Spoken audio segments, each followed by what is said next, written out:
Olá, graça e paz, tudo bem? Estamos de volta para mais um programa no Projeto Auxílio ao Mestre. Para você que não me conhece, está chegando agora, eu sou o presbítero Mauro Lúcio e semanalmente estamos produzindo conteúdo para auxiliar os professores e as professoras da Escola Bíblica Dominical. Hoje, nós estamos iniciando mais um trimestre da Escola Bíblica Dominical. E glórias sejam dadas ao nome do Senhor. Crescemos muito e aprendemos muito a partir da história dos reis de Israel. E nesse quarto trimestre, nós estaremos estudando acerca do apóstolo Paulo, as lições da vida e o ministério desse que é considerado um dos maiores apóstolos da igreja para os gentios. E é sobre o apóstolo Paulo que nós falaremos no decorrer de todo esse trimestre. Eu sou do pensamento que Paulo está para a igreja do Senhor como Moisés está para o judaísmo. Amém, meu querido? Hoje nós vamos estudar a primeira lição. Eu quero, desde já, pedir você para se inscrever no canal, deixar o like, deixar um comentário, compartilhar com os seus contatos, tá bem, meu querido? Vamos lá, então, a lição de número 1. O mundo do apóstolo Paulo. Leitura bíblica em classe. Encontra em Atos dos Apóstolos, capítulos 26, versos de 1 ao 7. Depois Agripa disse a Paulo: permite-te que te defendas. Então Paulo, estendendo a mão em sua defesa, respondeu: tenho-me por venturoso, ó rei Agripa, de que perante ti me haja hoje de defender de todas as coisas de que sou acusado pelos judeus. Igualmente, sabendo eu que tens conhecimento de todos os costumes e questões que há entre os judeus, pelo que te rogo que me ouças com paciência. A minha vida, pois desde a mocidade, qual haja cedo, desde o princípio em Jerusalém, entre os da minha nação, todos os judeus o sabem, sabendo de mim desde o princípio, se o quiserem testificar, que conforme a mais severa seita da nossa religião, vivi fariseu. E agora, pela segurança da promessa que por Deus foi feita a nossos pais, estou aqui e sou julgado, a qual as nossas 12 tribos esperam chegar, servindo a Deus continuamente noite e dia. Por esta esperança, ó rei Agripa, eu sou acusado pelos judeus. Na lição de hoje, nós vamos compreender o seguinte, irmãos. Quando nós falamos no mundo de Paulo foi contemporâneo de Jesus. E Paulo mesmo, ele chegou a dizer que Jesus veio na plenitude dos tempos. O que é a plenitude dos tempos? Deus preparou 3 povos para que o Cristo viesse ao mundo. Primeiro, Deus preparou os judeus com a fé, com a religião, a fé monoteísta no único e verdadeiro Deus. Deus preparou o mundo filosoficamente, porque o mundo grego levou o mundo daquela época a pensar. Então Deus se valeu do judeu com a fé, Deus se valeu do grego com a filosofia e Deus se valeu, meu amado, do Império Romano com a política, porque o Império Romano, ele colocou ordem no mundo daquela época. Após a chegada do Império Romano, ele vai unificar a Europa, ele domina povos de várias línguas, idiomas, credos diferentes. Então ficaram todos sobre a bandeira do Império Romano. Então, através do Império Romano foram construídas estradas que eram pavimentadas e seguras, a navegação também se tornou segura. Então, o mundo de Paulo era um mundo político, era um mundo cultural, religioso, sobre a influência da cultura grega, a influência da política do domínio do Império Romano, e nós vamos ver que o mundo de Paulo era um mundo politeísta. Haviam várias crenças em vários deuses, e o Império Romano consentia a todos a liberdade religiosa, desde que estas pessoas não desprezassem os deuses, as supostas divindades romanas. É sobre isso que nós estaremos falando dentro dessa lição de hoje para falar acerca do mundo do apóstolo Paulo. O mundo de Paulo no Império Romano. Nesse primeiro tópico nós vamos compreender que o Império Romano ele dominou o mundo daquela época. E nós vamos compreender como era a relação de Paulo com o Império Romano, as liberdades, os seus direitos assegurados enquanto cidadão romano. Entendendo a origem de Paulo. Paulo era da tribo de Benjamim, natural de Tarso e filho de um judeu zeloso. Acredita-se que tenha nascido por volta do ano 5 da era cristã, o que leva a concluir que sua idade era muito próxima à do Senhor Jesus. Ele não era filho único, pois há menção de um sobrinho seu no livro de Atos dos Apóstolos. Apesar de ter nascido na Cilícia, na Ásia Menor, Paulo era judeu. Sua identidade judaica foi preservada graças às tradições que lhe foram repassadas, à religião que lhe foi ensinada e da língua hebraica que seus pais lhe ensinaram. Quando nós falamos aqui das origens de Paulo, irmão, a Bíblia tem poucas referências em relação a Paulo. Primeira coisa, Paulo ele nasceu em Tarso, né? Era uma região da Cilícia, entendeu? Um país, na verdade, por volta ali da Ásia. Então, ele é daquela região. Mas ele era também judeu. Por quê? Embora ele não nasceu em Jerusalém, ele nasceu numa terra tida como uma terra pagã, ele era judeu por descendência. Os seus pais eram judeus. E eles preservaram a identidade da fé de Paulo através da cultura, da religião, das tradições e da língua hebraica. Nós vamos observar que Paulo ele era aproximadamente da mesma idade de Jesus, talvez uma diferença de 2 anos e 3 anos aí. Ele não era filho único, porque nós vamos olhar na Bíblia, em Atos dos Apóstolos, vai falar de um sobrinho de Paulo. Significa que ele tinha irmãos ou irmãs. É bem provável que ele tivesse irmãos e irmãs, tá bom? Se não fosse 1, 2, 3, a Bíblia não fala. Apesar dele, como já dissemos, ele ter nascido na Ásia Menor, na Cilícia, na cidade de Tarso, ele era judeu. Nós vamos compreender que o judeu que nasce, por exemplo, nos nossos dias na Itália, ele é italiano, mas a sua etnia é judaica, com as suas tradições, com a sua religião e também com a língua hebraica.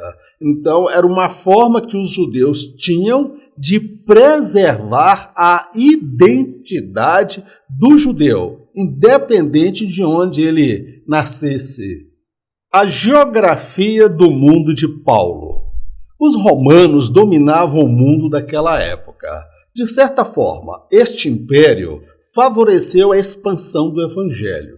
As estradas romanas eram bem pavimentadas e seguras, cobriam uma área em torno de 300.000 quilômetros.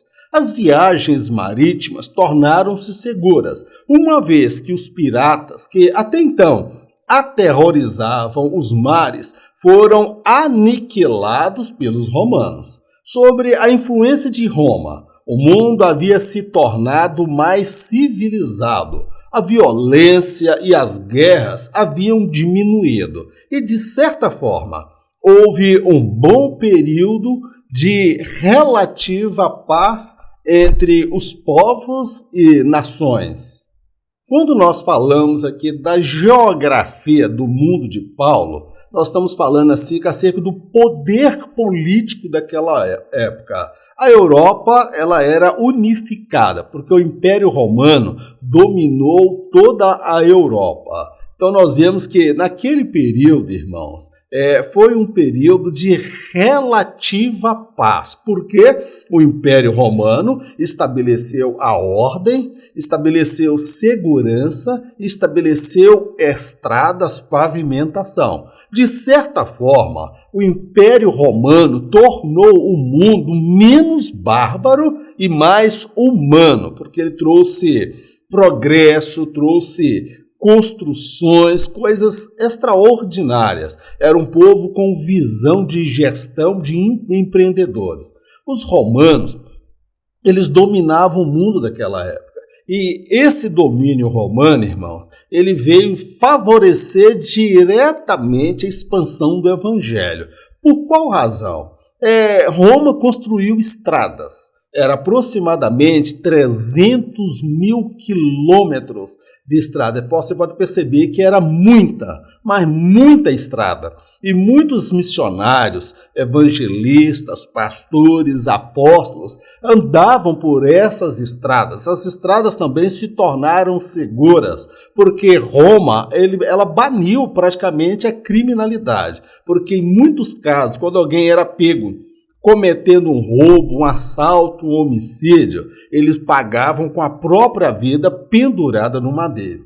Então, viver uma vida de criminalidade naquela época não era nada vantajoso, tá certo? Outra coisa que nós podemos observar, o Império Romano, ele também estabeleceu que a segurança nos mares. Até antes do Império Romano, irmãos, as navegações, as viagens marítimas eram muito perigosas por conta dos piratas. Eram aqueles que assaltavam, queimavam, matavam a tripulação. Então o Império Romano, quando chegou ao poder e dominou o mundo, os romanos, irmãos, eles exterminaram os piratas. Eles perceberam que não era mais seguro, lucrativo viver aquela vida de criminalidade. E nós vamos ver que Paulo, ele por diversas vezes, ele se valeu da viagem marítima para chegar até um determinado local. A primeira viagem missionária, a segunda e a terceira. Então o cristianismo foi muito favorecido a partir do domínio do Império Romano. Outra coisa que nós precisamos destacar é a influência de Roma, como ele veio acabando com aquela questão da barbaridade, da violência, do homicídio, porque Roma estabeleceu leis, irmãos. E quem não cumprisse estas leis, ele pagaria até com a própria vida.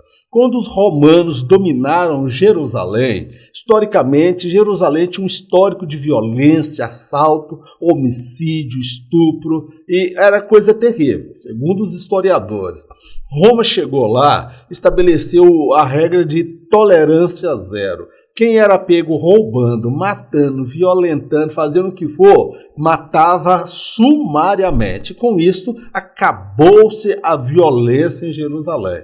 Então, o mundo de Paulo era um mundo dominado pelo Império Romano que favoreceu diretamente a propagação e a expansão do Evangelho. Paulo, chamado para os gentios. A formação cultural e intelectual de Paulo favorecia o seu ministério junto aos gentios. Ele dominava vários idiomas, conheceu de perto culturas diferentes, conseguia se fazer entendido pelas pessoas mais simples e de igual modo para com as pessoas letradas. Não por acaso o Espírito Santo separou para pregar entre os gentios. Paulo não era do tipo que pescava no aquário dos outros, isto é, ele era um desbravador, pregava onde ninguém o havia feito, abria igrejas onde antes não existia, formava obreiros e prosseguia adiante para iniciar tudo novamente. Por que Deus escolheu Paulo, irmãos? É uma resposta que eu não tenho a pretensão de trazer a última palavra no assunto. Mas nós observamos algumas características bem peculiares no apóstolo Paulo. Primeiro, a formação cultural, intelectual de Paulo. Paulo, ele viveu sobre a influência da cultura grega, a cultura romana e a cultura dos países ali em volta. Então, ele era uma pessoa que estava habituado com as várias culturas, não somente a cultura em Israel, a cultura judaica. Ele estava habituado com a cultura grega e também com a cultura romana e daqueles povos gentios. A formação intelectual de Paulo, ele estudou aos pés de Gamaliel. Ele estudou a lei de Moisés na qualidade de fariseu, mas ele era um homem que falava pelo menos 3 idiomas. Então nós vamos ver que ele era uma pessoa que tinha facilidade de entrar e sair em qualquer reino, qualquer nação, se relacionar com as pessoas mais simples, como ele fazia, e também com as pessoas cultas, com os reis, com os sacerdotes, com os magistrados. Então Paulo, a bagagem cultural e intelectual dele, irmãos, favoreceram diretamente o ministério dele junto aos gentios. Imagina alguém que vai pregar na Índia e não conhece o idioma de lá. Alguém que vai pregar na China e não domina bem o idioma e a cultura.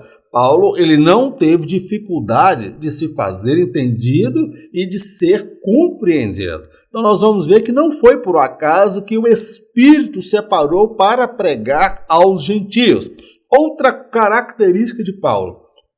Paulo não era daquele tipo de pregador, irmãos, que fica pescando no aquário dos outros. É aquele que pega alguém que era lá da Assembleia, leva para a Presbiteriana, leva para a Metodista, traz da igreja evangélica lá de outro. É aquele pregador que pega as pescas só no aquário. Paulo não.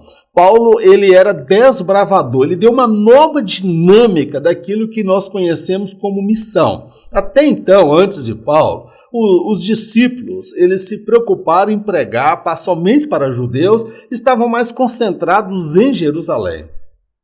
Após Paulo, nós vamos ver que ele vai para lugares distantes, onde não havia igreja, onde ninguém havia pregado. Ele vai pregar para os gentios, ele vai pregar para nações pagãs idólatras. Então nós vemos que ali ele chegava, formava obreiros, constituía uma igreja, qualificava as pessoas, formava, capacitava. E posteriormente ele deixava uma igreja já estruturada, deixava ali Timóteo, que era o seu filho na fé, ou Tito, seguia adiante para a próxima cidade ou para a próxima nação, para iniciar tudo novamente. O trabalho de Paulo enquanto apóstolo dos gentios, irmãos, foi algo tremendo, algo maravilhoso. Não foi por acaso que Deus escolheu Paulo para ser apóstolo entre os gentios, porque as suas qualificações culturais, intelectuais e o gabaritavam para exercer aquele trabalho. O mundo cultural de Paulo. Nesse tópico nós vamos observar que, embora o Império Romano ditasse as regras da política, o Império Grego, a cultura grega, ela ficou impregnada no Império Romano. Todos falavam praticamente o grego koiné. Então nós vamos ver que era uma linguagem grega, o idioma grego, uma língua grega, e Roma conquistou muitas nações e cada nação tinha lá o seu dialeto, tinha lá o seu idioma, a sua língua, a sua forma de expressar. Então, como nós temos o inglês hoje, que é quase que uma língua universal, o francês e o mandarim, que são as línguas mais faladas no mundo, naquela ocasião era a língua grega e a cultura grega. A língua mundial daqueles dias era o grego. O Império Romano conquistou muitos povos com línguas bem distintas. O grego koiné era a língua mais falada do Império. Paulo falava pelo menos 3 línguas, a hebraica, a aramaica e o grego, a grega. Seu pai, que era fariseu, o levou para ser educado por Gamaliel, um notável sábio de seu tempo. A igreja primitiva prezou pela qualificação espiritual, moral e intelectual dos seus obreiros, muito embora nem todos fossem tão capacitados como Paulo. Ter domínio sobre as línguas mais faladas no mundo, como o inglês, francês e o mandarim, facilita a pregação do evangelho. A língua mundial, a língua universal naquela época no mundo de Paulo, irmãos, era o grego, como nós já dissemos, que era o grego koiné, né? É aquela língua, os povos e nações dominados pelo Império Romano, eles falavam aquela mesma língua, tá bom? Eles não falavam a língua dos romanos. Os romanos é que falavam a língua dos gregos, na verdade. Então nós vamos observar que Paulo viveu dentro desse contexto cultural. Ele falava grego, ele falava o hebraico e ele falava também, meu amado, o aramaico, tá bom? O pai de Paulo, irmãos, ele era um fariseu. E o fariseu, ele era muito, mas muito dedicado às escrituras. O pai dele teve zelo pela formação intelectual de Paulo. O pai dele se preocupou com a formação espiritual, ensinando a ele a lei de Moisés, para ele ser fariseu. O pai dele se preocupou com a sua formação acadêmica, intelectual. O pai de Paulo se preocupou em formar um homem maduro, preparado para a vida, para servir ao Senhor, enquanto fariseu extremamente zeloso. Eu vejo, olha o zelo do pai de Paulo, eu vejo também o zelo do Senhor para com a igreja. A igreja primitiva, lá nos seus primórdios, ela prezou pela qualificação espiritual, qualificação moral e qualificação intelectual dos obreiros. Haja vista que a escolha dos diáconos foi exigido que eles fossem homens cheios do Espírito, homens de boa índole e homens cheios de sabedoria. E essa sabedoria aqui, meu irmão, é aquela sabedoria de saber fazer gestão de crise, fazer a gestão, a administração dos recursos da igreja. Então nós vemos o zelo do pai de Paulo, e eu não sei aonde, em dado momento, que a nossa instituição, meu amado, ela se perdeu quanto a isso. Durante um bom tempo, muitos irmãos, na sua sinceridade, na sua simplicidade, acreditavam que não precisava fazer teologia, acreditava que não precisava fazer faculdade, acreditava que não precisava preparar um estudo, um esboço, uma pregação, porque o Espírito Santo traria toda a revelação e mostraria tudo. Mas, meu querido, lá na igreja primitiva, para ser diácono, que é uma função mais simples dentro da hierarquia eclesiástica, é o diácono. Esses homens foram exigidos deles 3 qualificações.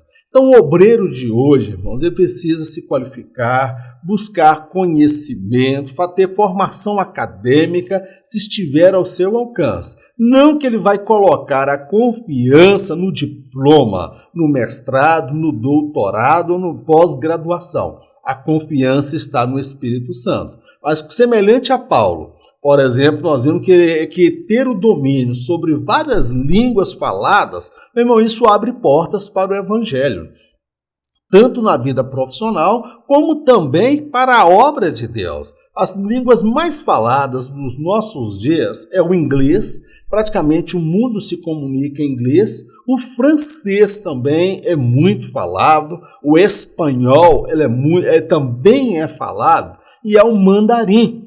A maioria da população do mundo fala, boa parte da população, porque são chineses, eles falam um mandarim. Então, o obreiro que agrega conhecimento, cultura, contato com outras culturas, ele tem muitas portas abertas para se pregar o Evangelho.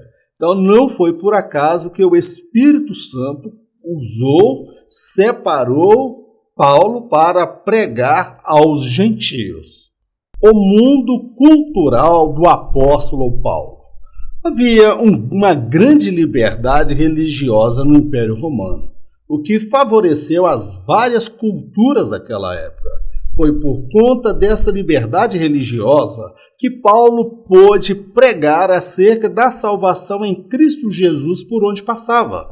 Ao falar em Atenas acerca do Deus desconhecido, Paulo se valeu da história cultural dos gregos, ocasião em que o Senhor havia operado um grande milagre entre eles. O apóstolo se valeu de um fato conhecido pelos gregos no Areópago para lhes anunciar o Evangelho de Cristo, que até então era desconhecido dos ouvintes. Aquela visão do crente engaiolado, um crente dentro de uma redoma, que não tem contato com a cultura, com a sociedade, é uma visão arcaica, é uma visão obsoleta, tá bom? Nós precisamos compreender acerca do mundo cultural. O mundo que Paulo viveu, irmãos, como nós já dissemos, era um mundo politeísta, né? Porque o Império Romano havia muitas religiões. Então, todos os do Império Romano gozavam de certa liberdade religiosa. E esta liberdade religiosa, essa pluralidade de religiões consentidas pelo Império Romano, meu amado, ela propiciou e facilitou o trabalho dos apóstolos, dos missionários, dos discípulos, em especial de Paulo, porque ele pôde pregar acerca da salvação por onde passava. Paulo, por exemplo, quando ele esteve em Atenas entre os gregos, ele fala grego, conhecia a cultura grega, conhecia a história dos gregos. Quando ele chega no Areópago, e era algo muito parecido com a sinagoga, que era o lugar onde os sábios se encontravam, ali Paulo começa a discorrer, falou, olha, tendo eu passado por aqui, eu observei que vocês são muito fervorosos. E há um altar aqui ao Deus desconhecido. É sobre este Deus desconhecido que eu quero falar com vocês. E alguém pensa assim, numa leitura simplória, acha que Paulo estava jogando no bicho ali, pega uma ponte para falar do Evangelho. Mas observa aqui, Dom Richardson, em o livro O Fator Melquisedeque, ele vai tratar na história acerca desse episódio. Ocorreu mesmo na Grécia uma tragédia que pessoas do sexo masculino estavam morrendo. Era uma praga que estava matando somente os homens. E chamaram um sábio até aquela ilha. Em chegando lá, o sábio, após vários testes que ele fez, compreendeu que aquilo era a ira de um Deus. Então, por quê? Aquela ilha havia feito aliança com o povo e quando eles se apresentaram para celebrar o pacto, os gregos mataram todos os homens. Então, eles compreenderam que aquilo ali era a ira de um Deus. E este sábio ofereceu sacrifícios a este Deus desconhecido. Então, havia um altar ao Deus desconhecido. E Paulo já sabia dessa história com riquezas de detalhe.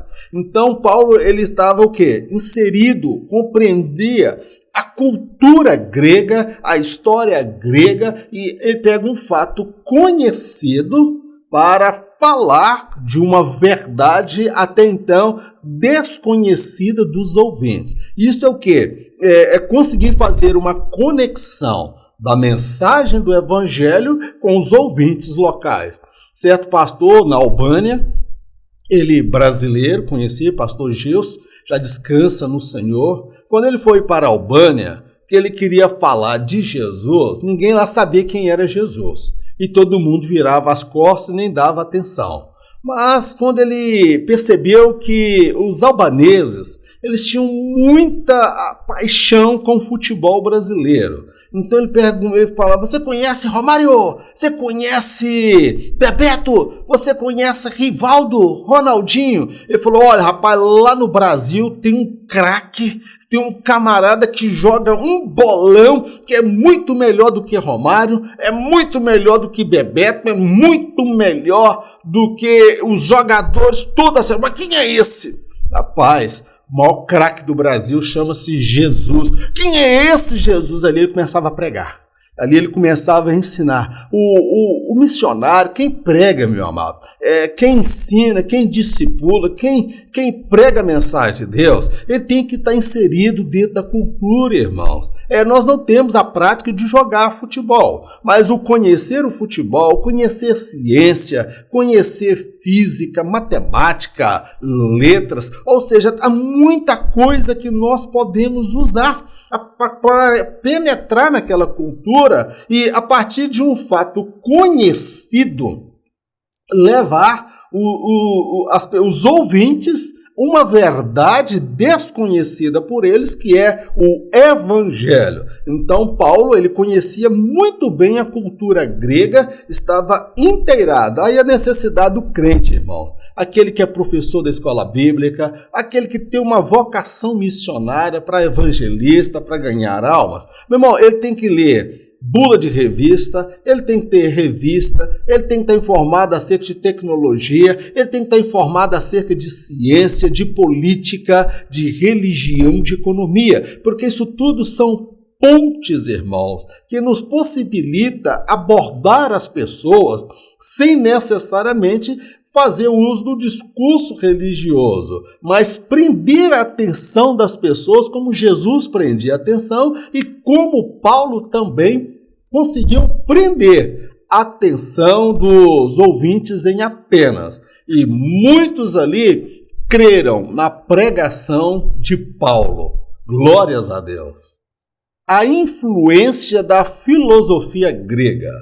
Para o mundo influenciado pela filosofia grega, a ideia de um Deus morto no madeiro era algo inconcebível, assim como também o era a ideia da encarnação de um Deus, pois, segundo compreendiam, o corpo era de todo mal. O pensamento gnóstico tentou se infiltrar dentro das igrejas.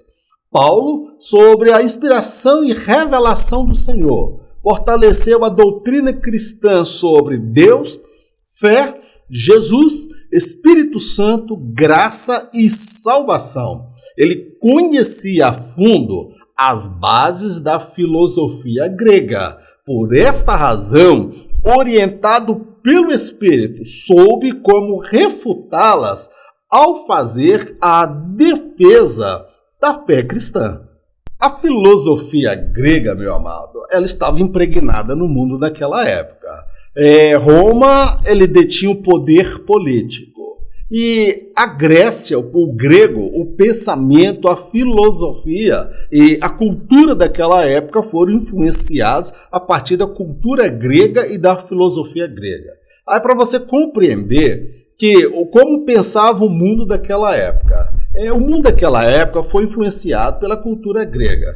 Dentro da visão do grego, era inconcebível a ideia de um Deus morto no madeiro, tá bom? Para os gregos, aquilo ali era um escândalo. E também, para o grego, a partir da sua filosofia, era também inconcebível a ideia da encarnação de um Deus tomar forma humana no corpo. Porque, segundo os gregos pensavam, e o mundo daquela época pensava, o corpo ele era de todo mal. Então, Jesus, dentro da visão dos gnósticos, ele não tinha corpo. É por isso que Paulo fala que todo espírito que não confessa que Jesus vem em carne, esse espírito é o espírito do engano. Tá bom, meu querido?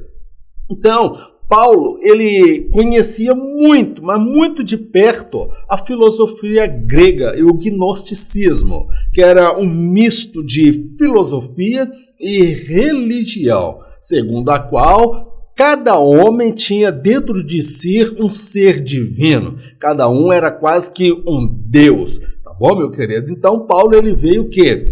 doutrinando a igreja, fortalecendo a fé acerca das doutrinas bíblicas. Porque o pensamento gnóstico daquela época, veja só, o mundo estava influenciado pela cultura grega. Muitas pessoas que aceitavam a Jesus vinham de lá com aquela concepção, como é próprio daqueles que frequentaram o catolicismo romano, acreditar, por exemplo, que Maria é intercessora. Então, quando a pessoa vem para os pés do Senhor, nós precisamos mostrar na Bíblia, entendeu, que ela não é mãe de Deus, ela foi mãe da natureza humana, mas não da natureza divina. E muitas pessoas que se convertiam ao cristianismo vinham de lá com os pensamentos do gnosticismo. Nós precisamos compreender que dentro daquele contexto não tínhamos lá a Bíblia como nós temos hoje a Bíblia compilada. Então Paulo foi usado por Deus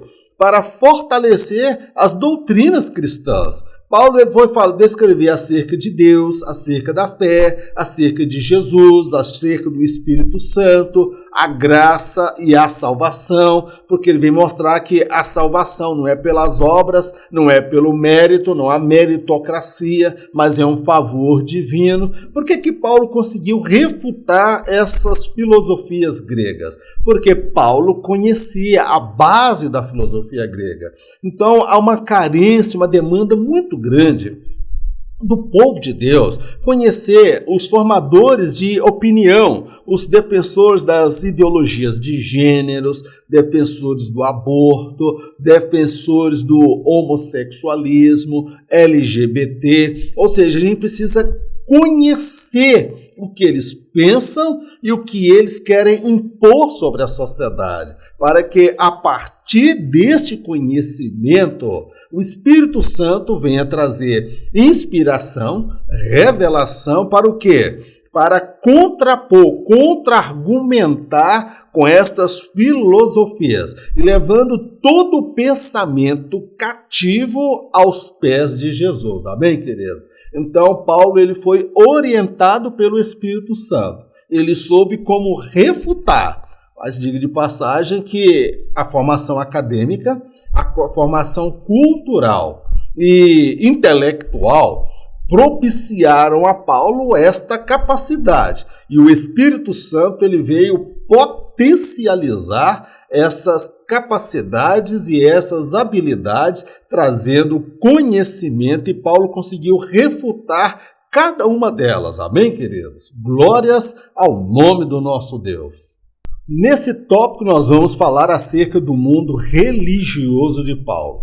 Na verdade, nós até abordamos, demos uma pincelada acerca disso. O Império Romano, ele dispunha para todas as pessoas a liberdade religiosa. Tratava-se de um império politeísta. Nós vamos falar acerca desse mundo religioso que o apóstolo Paulo viveu. Paulo se identifica como judeu. Os judeus, de uma forma geral, consideravam Paulo um traidor, pois, segundo pensavam, ele ensinava e defendia uma seita cujo fundador era um criminoso morto na cruz. Em seu discurso, diante de uma multidão em Jerusalém, ele se valeu do hebraico, o que surpreendeu a todos. A seguir, identificou-se como um judeu, nascido em Tarso, conhecido das autoridades e educado por Gamaliel.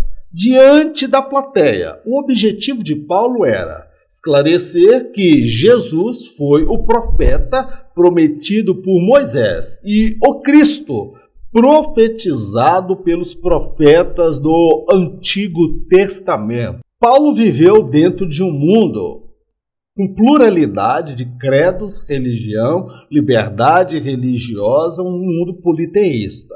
Por um lado, teve o lado positivo, que ele tinha livre acesso, todos poderiam pregar acerca da sua crença, dos seus valores. Mas os judeus, irmãos, eles ficaram muito irados com Paulo. Segundo os judeus acreditavam, Paulo estava ensinando heresia e defendia uma seita. Porque seita era essa? Era a seita de um tal de Nazareno que morreu como um criminoso pendurado no madeiro. Quem morria no madeiro, irmãos, era alguém que era amaldiçoado. Seria como se alguém morresse na cadeira elétrica, sentenciado à pena de morte por conta dos seus crimes. Então, a ideia deles em relação a Jesus era essa, que Jesus era um criminoso. E que Paulo, ele era o quê? Um traidor, porque ele estava pregando acerca de uma seita, entendeu? Que segundo o pensamento deles, colocava em risco a pureza do judaísmo, tá bom? Então, nós vamos observar que Paulo, quando ele discursou diante da plateia em Jerusalém, que eles quase mataram Paulo. Quase espancaram ele, mataram e gerou aquele tumulto. Os guardas foram lá para o salvar. E quando a multidão estava ali enfurecida, Paulo dirigiu-se a eles falando em grego? Não. Paulo dirigiu-se a eles falando em hebraico. E quando eles ouviram Paulo falar em hebraico, vem cá, como é que esse homem só fala hebraico? Só pode falar hebraico quem é filho de judeu, porque foi ensinado desde pequeno. Então ele fala, opa, esse aí é judeu. Então ele se identificou como judeu, ele declarou que ele era nascido em Tarso, ele era conhecido do sumo sacerdote, das autoridades, e ele fora educado por Gamaliel. Ele quis dizer, olha, a minha identidade é de judeu, eu sou filho de judeu, fui educado como fariseu, estudei aos pés de Gamaliel, e os sacerdotes, sumos sacerdotes, todos me conhecem, as autoridades sabem quem eu sou. Diante da plateia, o que Paulo estava tendo em mente? Era fazer a defesa de Cristo. Porque Paulo compreendeu que Jesus, pela revelação que ele teve, que Jesus era o profeta profetizado, declarado, prometido por Moisés. Jesus era o Cristo que havia sido profetizado pelos profetas do Antigo Testamento. Então, o que Paulo estava tentando fazer? Abrir a mente dos seus compatriotas, da sua nação, que o Cristo veio ao mundo, que ele não morreu por ser criminoso, ele morreu como um criminoso. Ele se fez maldito para que todos os salvos, arrependidos, que aceitassem a Jesus, fossem benditos de Deus. Ele teve uma luta terrena, porque aquela multidão, até aquele momento, não havia compreendido a mensagem do apóstolo Paulo. Paulo foi criado dentro da fé judaica. A multidão ouvia atenta ao que Paulo dizia. Ele contou sua história no judaísmo. Aos 8 anos, já havia passado pela circuncisão. Foi rigorosamente ensinado acerca da lei de Moisés. Era um homem de confiança do conselho de anciãos e do sumo sacerdote. O discurso de Paulo teve como objetivo inicial levar todos a se identificar com ele enquanto judeu. Feito isto, ele passa a relatar como havia se dado sua conversão e como o Senhor o havia vocacionado a pregar aos gentios. Dando continuidade aqui, nós vamos ver Paulo diante da multidão. Então, Paulo, primeiro, ele teve, como já dissemos, ele teve a preocupação de se identificar como judeu, contar um pouco da sua história, que como toda multidão, ele foi circuncidado por volta dos 8 anos de idade, foi rigorosamente ensinado na lei de Moisés, porque ele era fariseu, o estudo era muito rigoroso, ele era um homem de confiança dos anciãos, que alguns falam que é o sinédrio, ele era pessoa de confiança e pessoa de confiança do sumo sacerdote. Ele vai dando os referenciais. E o discurso de Paulo, irmãos, era para converter o coração daquele povo, tá bom? Ele pregou, falou acerca da sua experiência de conversão. Ele fala como o Senhor se apresentou a ele no caminho. Não, quem olhava para o passado de Paulo falou que esse homem é doido ou esse homem teve de fato uma experiência com Deus, porque ele perseguia cristãos, ele matava, prendia, arrastava pelo cabelo. E Paulo fez questão de falar isso para a multidão, e alguém para ter uma mudança repentina Ou foi Deus que mudou a vida desse homem para ele mudar tanto de convicções, ou então esse homem era doido. Mas Paulo não tinha nada de doido. Ele vem mostrando a todos que ele era judeu. Então, meu querido, ele fala da sua experiência de conversão. E ele vai falar acerca da chamada de Deus para ele pregar aos gentios. Quando Paulo entra dentro desse mérito, a multidão não queria mais ouvir Paulo falar. Então, Paulo ele se identificava como judeu e pregou para os judeus. E semelhante a Jesus, os judeus desprezaram a pregação. E ele foi pregar, então, para onde? Para os gentios. Glórias a Deus. O mundo, palco da mensagem de Paulo ao povo gentílico. O primeiro a pregar aos gentios foi Pedro, ocasião em que Cornélio e toda a sua casa se converteram ao Senhor. Mas coube a Paulo a missão de pregar aos gentios, nos lugares mais distantes. Ele era um homem muito versátil, isto é, sabia lidar com pessoas mais simples no seu dia a dia e quando estava diante das autoridades, sua bagagem cultural e intelectual possibilitavam-no discorrer acerca dos mais variados temas, fossem esses de cunho moral, religioso, político, jurídico, científico ou até mesmo aqueles ligados às várias questões filosóficas. O mundo foi o púlpito de Paulo. Como nós já dissemos, Paulo não pregava no aquário. O púlpito de Paulo, se ele estivesse nos nossos dias, seria nas ruas, nas esquinas onde era o povo. Paulo tinha cheiro de almas. Paulo tinha cheiro de gente, tá bom, meu querido? Mas Paulo, ele era um homem versátil. A única coisa que eu destaco aqui é que o primeiro a pregar para os gentios não foi Paulo, foi Pedro. Aquela ocasião do centurião Cornélio, tá bom? Mas coube a Paulo a missão de pregar exclusivamente para os gentios em terras distantes de Jerusalém, porque os discípulos apóstolos, eles ficaram mais presos em Jerusalém. Na próxima lição, nós vamos compreender que Deus teve que mandar uma perseguição ferrenha para o povo sair de Jerusalém e ir para os confins da terra. E foi parar a gente lá em Antioquia e até lá em Samaria. Mas isso é para a próxima lição. Paulo ele era um homem muito versátil. O que é isso?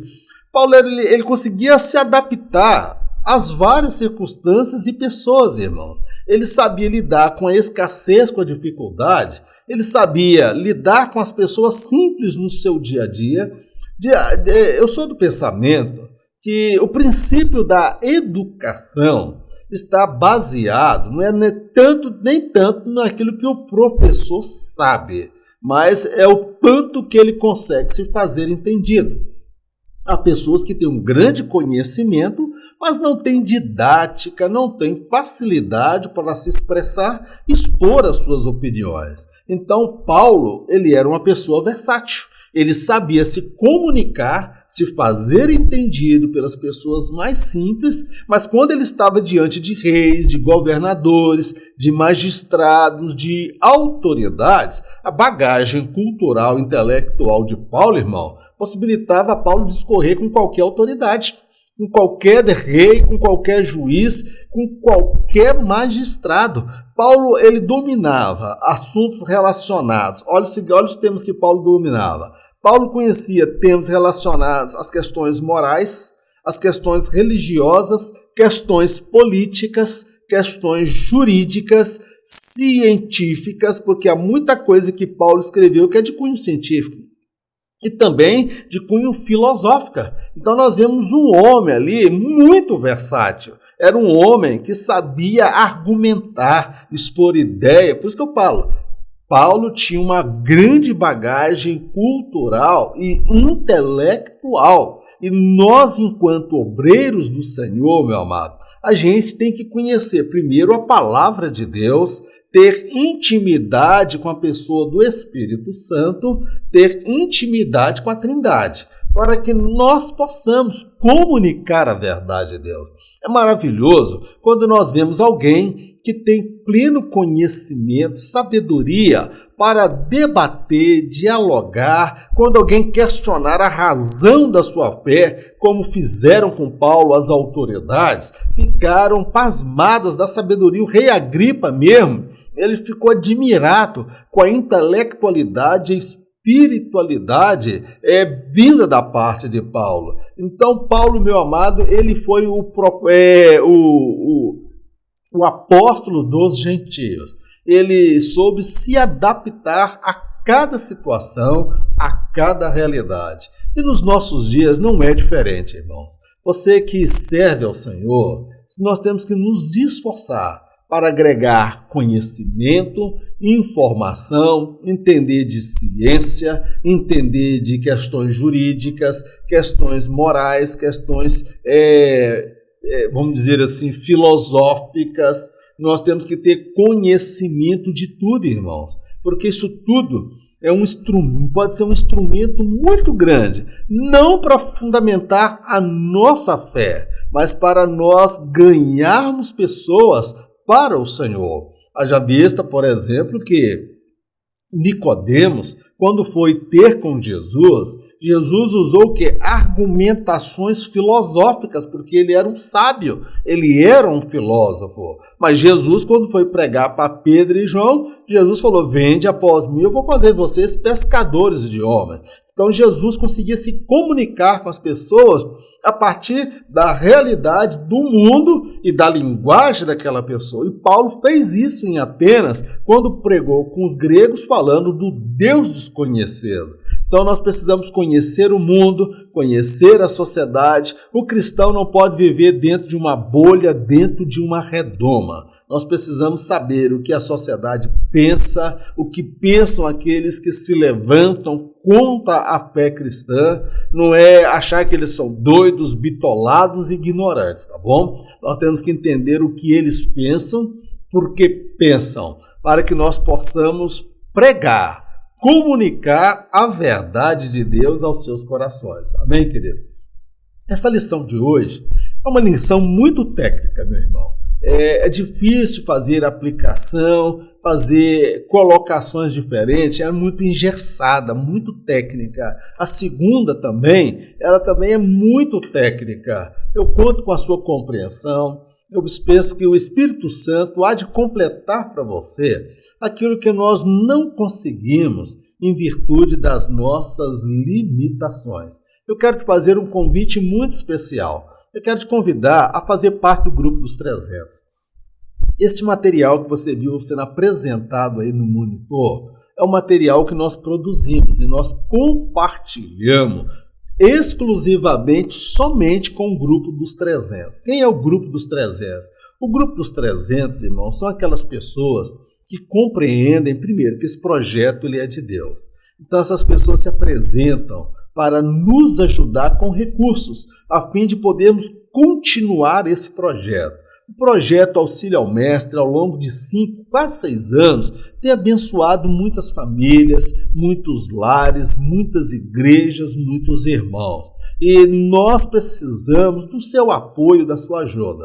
E as pessoas do grupo dos 300 são aquelas pessoas que se apresentam para nos ajudar com R$30, com 35, 40, 50, 60, 100 reais, à medida da sua fé. Mas eu só te peço uma coisa, irmão, minha irmã, só faça isso se de fato você compreender que esse projeto é de Deus.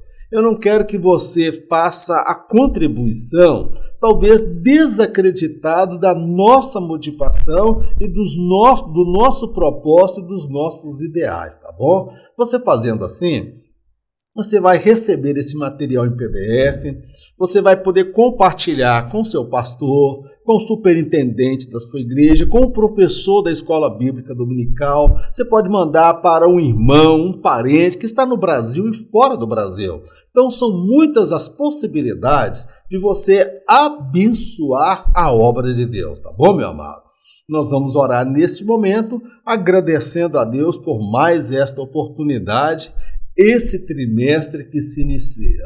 Eu peço ao Senhor que nos dê duas coisas no decorrer deste trimestre: que as nossas vestes sejam sempre brancas e que jamais falte o azeite sobre as nossas cabeças.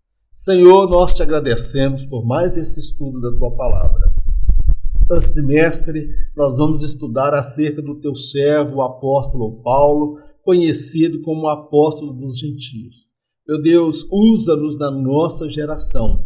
Capacita-nos, ó Pai, espiritualmente. Abra as portas para que possamos buscar a capacitação intelectual, dominar línguas, idiomas, dominar, meu Deus, temas ligados à política, religião, economia, filosofia, meu Deus, as várias áreas do saber humano, meu Pai.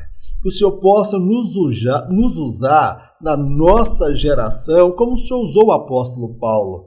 Dá-nos, ó Pai, a revelação, dá-nos o entendimento, dá-nos amor pelas almas. Que o Senhor possa nos usar para marcar a nossa geração. Meu Deus, dá-nos um trimestre de aprendizado, de conhecimento, de inspiração e de revelação vinda do Teu Espírito. Pois assim te oramos agradecidos, certos da resposta no nome do Senhor Jesus. Amém. Glória a Deus. Que o grande amor de Deus, a graça do nosso Senhor e Salvador Jesus Cristo, as doces consolações do Espírito Santo de Deus esteja com todo o povo de Deus, não somente hoje, mas para todos sempre, em nome de Jesus. Amém. Glórias a Deus. Em caso de arrebatamento, eu não estarei aqui para ministrar a próxima lição. Em caso de arrebatamento, nem eu e nem você estaremos aqui para a próxima lição, porque em caso de arrebatamento, eu encontro com você por sobre as nuvens. E quem vai estar lá no alto topo aguardando por nós? Ele mesmo, o amado das nossas almas. Fique na paz, Deus te abençoe, em o nome de Jesus.